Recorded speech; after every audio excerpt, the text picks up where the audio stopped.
Naitwa Peter Kihanda, niko Kishapu, mkoa wa Shinyanga.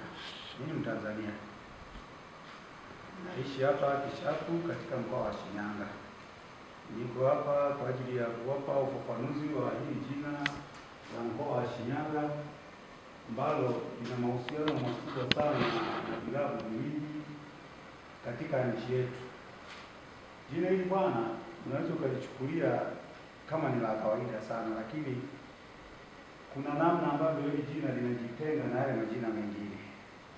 Kwa mfano, Tanzania tuna vilabu viwili maarufu sana vya mpira wa miguu, vilabu vya soka. Tuna klabu moja inajulikana kama Simba. Simba tunayo hapa katika hili jina letu, tunayo kwenye hili FPS hapa. Haya, katika upande wa pili tuna klabu nyingine ambayo ni Yanga.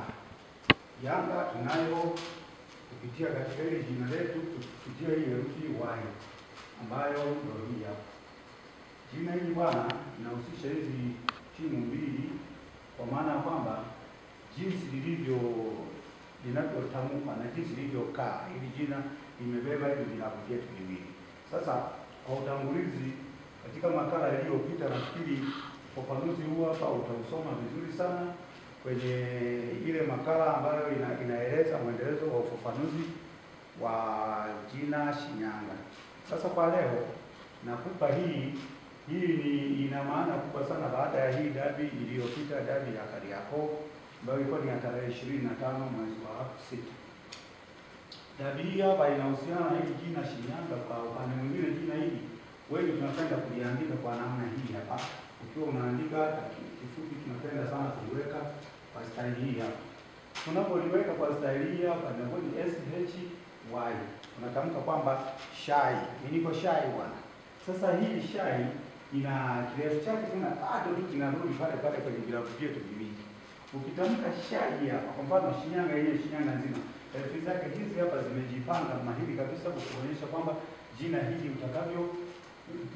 utakavyoshuhudia jinsi linavyopanga maelezo kuhusu vilabu vyetu vya soka hapa nchini.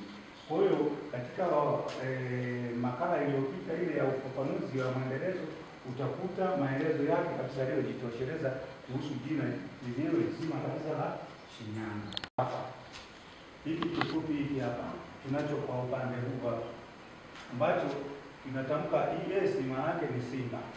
Simba S.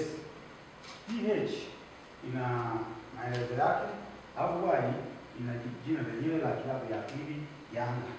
Sasa ukisoma hapa hivi shai, alafu njoo hapa kwenye ufafanuzi wa kila herufi inavyojisimamia, utakuta S hii bado inasema ni Simba.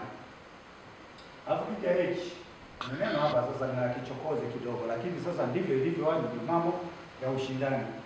Hii hapa katikati hapa inasema Simba hamfikii Yanga. Bila shaka kupitia hata matokeo wewe mwenyewe unaweza ukawa shahidi, ukashuhudia kweli kwamba hapa pana jambo.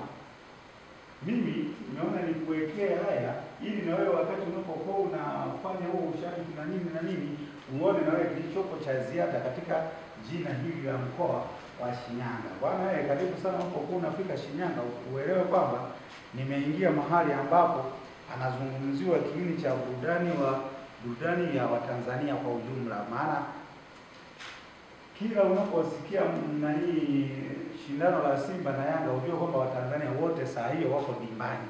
Hakuna Mtanzania anayebaki. Aliyebaki nyumbani labda ana dharura, hiyo haikataliwi. Lakini kiujumla siku ya Simba na Yanga ndio siku ya Watanzania. Maana Watanzania tumegawanyika tu katika haya makundi mawili. Tu katika kundi la Simba ni Watanzania wengi sana ambao ukichukua idadi yao mwenyewe unaweza ukapata majibu. Ukija tena upande wa pili wa Yanga, Watanzania pia wako wa kutosha. Kwa hiyo hili jina bwana limebeba hii sifa ya hivi vilabu vyote kiufasaha kabisa. Mimi naukaribisha tu ujaribu kufuatilia, uwe makini kwenye kufuatilia hizi makala zinazopatikana katika hii channel inayosomeka tu, ukiingia YouTube utakuta tu jina Peter Kihanda. Wewe fuatilia tu pale makala zake, utakuwa unajifunza mambo mengi sana. Karibu sana, kusii tuendelee kuwepo, tuandamane pamoja, na mengi yanayokuja nitakujulisha yaliyo ya muhimu zaidi. Asante sana.